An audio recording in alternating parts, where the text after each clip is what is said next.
DemonEyesKyo here. Today we're going to be talking about how to counter the EX Revival Ultimate.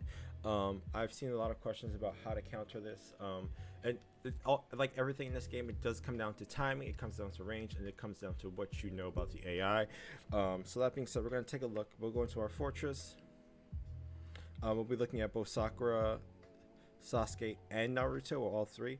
You'll see we have Naruto on the revival tile, and we're going to take a look at our first example. Okay, so our first method is intended to be usable by any character. Essentially what it does is it baits the AI behavior. You need to know a little bit about the AI behavior to kind of understand why this method works. Essentially, the AI prioritizes targeting on the players. That sticks for a certain amount of time before they default to defenders or your subs, your teammates, if they can't reach you. So what we're going to do is we're going to stay within range of their targeting, so we're still a priority target, but we are going to stay outside of the range of their ultimate so they don't ult immediately. Essentially this will give my AI time to either kill, knock down, or hit the AI with an ailment, or defender with an ailment, so I can quickly follow up to finish them. So we'll just showcase that. See, I'll start like right here. He targets me, I run out, and immediately my AI killed him. So you'll see no damage on my part. It's fairly easy. It does take a little bit of practice, but that's method number one. Alright, so method 2 again does require baiting the enemy. Again, this is intended to be used by any character, whoever you're maining, but however it can be a little bit more difficult depending on the characters you have as subs. Essentially, like right now I'm using Hinata and KLM, and occasionally they will push the enemy outside of my range, which will sometimes proc an immediate ultimate, but we're going to see if we can mitigate that this time. But essentially the AI has set behavior patterns, especially on the revival tile. I do have a video called Trap House Episode 2 which goes into depth about the AI behavior on the revival tile, whereas the details of it. But this method pretty much it depends on baiting the enemy into normal attacks and then interrupting that chain before their invincibility runs out and they can reset and use their ultimate. So we'll showcase that.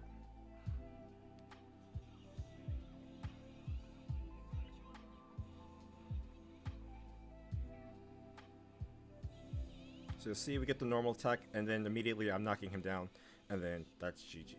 So that's method number 2. We'll actually showcase that again without the subs. So method number 2 without subs. This really does require the enemy being hit by your jutsu. Essentially, if your jutsu misses, you're kind of screwed. So this can be rather difficult for single hit jutsus, but I'll showcase this method again.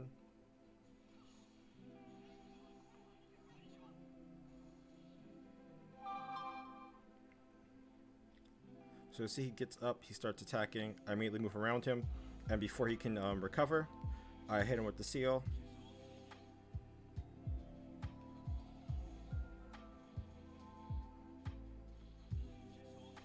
And that's method number 2. Another look. Okay, so method number 3, this relies on counters. This method is less useful if you are using subs, but if you have to do a single target, or you have to solo an enemy or solo this person, then this is actually kind of like a really good method. So we'll showcase this. This is pretty much the counter.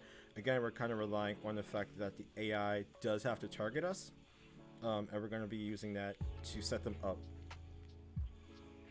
If I can kill him.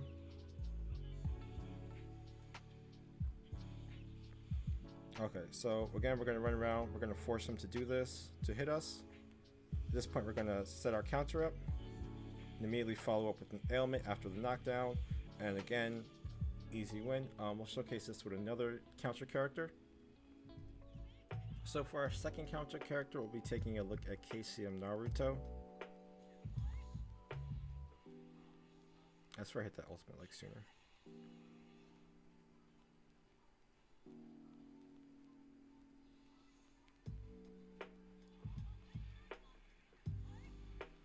So you'll see, one of the things that's really important to remember about these counters are the follow-up is probably the most important thing. The counter in of itself, a lot of these counters don't have effects, with the exception being like NxB or the new Kabuto Sage mode. The counters are simply provide knockdowns, or like additional effects for that buff the user. So your follow-up is going to be extremely important. You'll notice with Edo Minato last time I was able to follow up with the confusion, but this time I actually had to follow up with Naruto's Twin Shuriken. The great thing about this Minato or this KCM Naruto is his high damage, but you won't be able to count on that happening in a real match. Essentially, if you're fighting a 7-star Naruto, you should treat them as if they have maybe about 80% of link board filled out. This Naruto doesn't necessarily have his link board filled out. So in that case, after that knockdown, you either want to create more space so you can hit him with their slow, or you're going to bait the ultimate after that. This is essentially what you're doing is you're kind of like giving yourself an opportunity to kind of kill them before they can use their ultimate, because after they use their ultimate, they can get up to like 10 seconds of invincibility. It can get pretty messy. So yeah, the most important part about these counters is you're going to be your follow-up. If you have subs, then you have a great follow-up opportunity. But yeah, if you're using someone like Naruto, essentially you're going to want to have to finish the fight after the knockdown and learn how to chain your knockdowns, or you're going to have to like shotgun them. Okay, so for our last counter, we're going to be using NxB. NxB has a seal built into his counter, so it automatically makes this a lot easier for NxB.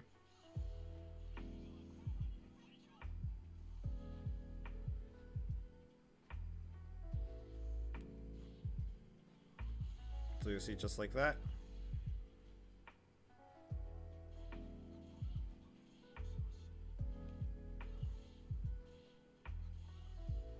GG. Yeah, so that's pretty much the counters. Now we'll go into method number 4. Okay, so method 4 relies on persistent pull effects or persistent ailment attacks. Essentially with Wara, you're acting as if they still would be, as if someone's waiting for a counter, or if you're timing that knockdown, but with a persistent effect you actually have like a lot of room for error, especially because his animation is so long. The danger of him getting staggered or knocked down while he's starting this is very, very low. So we'll just showcase that.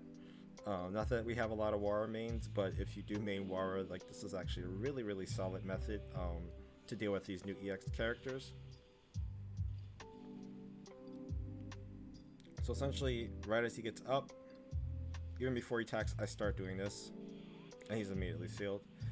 It's important that you wait for them to start the animation for attacking, because if they don't start the animation for attacking, you could actually be in trouble. So this time we have some subs with us. Essentially with this one, you still want to stay pretty close, because you still want the AI to target you primarily. If you run out, there's no guarantee that he'll actually target you, and he might just ult immediately. So we're going to stay as close as we can. As soon as he gets up and starts attacking, we're going to start our thing and pull him into it. Essentially like he's locked down from there. Okay, so looking at another character who's really great with this effect is Tobyrama.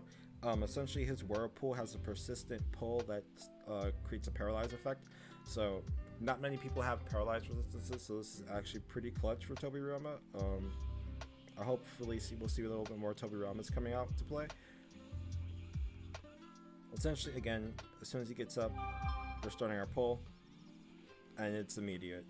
Essentially, once the AI's invincibility runs up, because they're in the animation, they can't go into their ultimate before the animation stops, so they immediately get hit with whatever ailment or whatever pull happens. Okay, another character that's really good with persistent effects or attacks is the 7th Hokage Naruto. Most primarily his Mountain Tempest, which has high stagger and into knockdown, and then his Shadow Clone Jutsu, which again staggers into knockdown. Essentially, if you can get the enemy to start their attack and hit them into either of these, they're going to get hit there before they can recover. So we'll showcase that.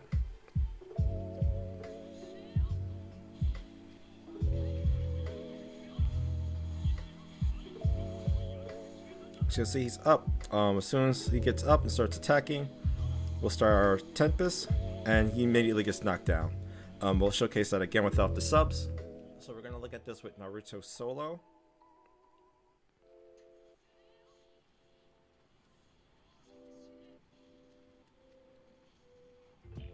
So immediately once he gets up and starts his attack, we start into our stun, more stun, more stun, more stun, and that's pretty much how you do it with Naruto. So we have one more method we'll showcase. We'll get into that.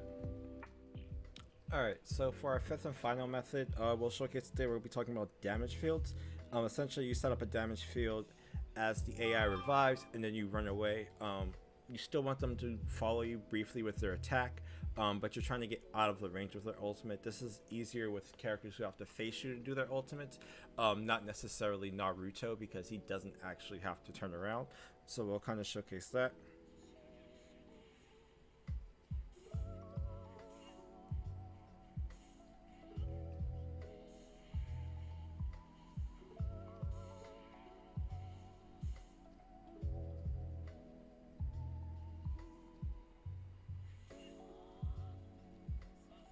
I'm not sure why he's doing that. We'll try this one more time. It was kind of weird that he went to his jutsu.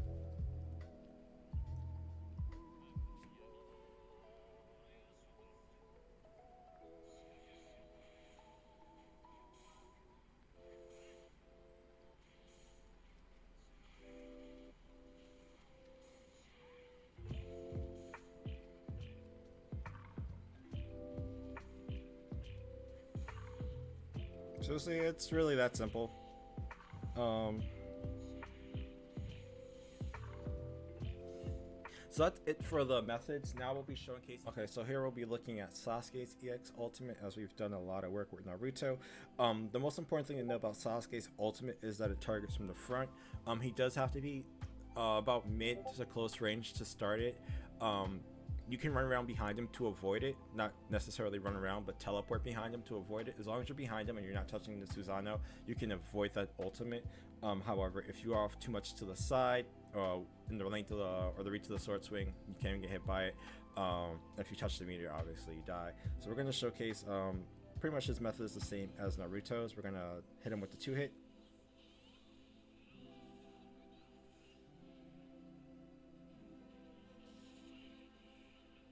So you'll see we have him here.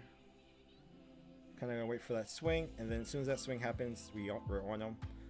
We'll do that one more time, different character. Okay, so for the second example, we'll be focusing on Kisame. We'll still be using Sasuke. We'll actually be focusing on his wide range paralyze to catch him as he starts his second attack.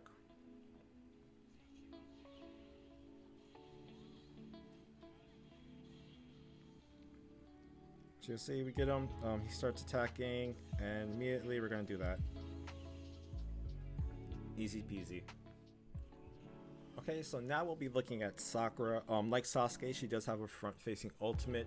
That ultimate works from pretty close range, maybe just at mid-range level. While the effect does extend at mid-range, she does have to be close range to initiate it. Essentially, she won't, start her ultimate from far away. But you're going to deal with it the same way you deal with the other two. The methods don't really change, just how you approach it. So we'll showcase that.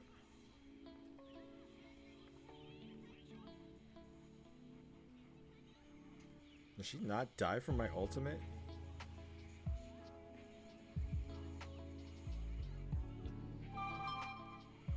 Okay, so you'll see she's down. Again, that's what I mean about sometimes Hinata will push things away.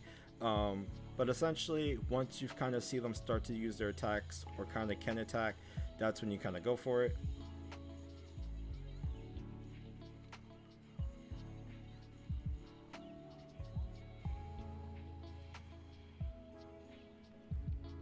We did survive. We actually did do the ultimate, so that's fine. We'll go to round 2. All right. So for our last example, we'll use Kakashi.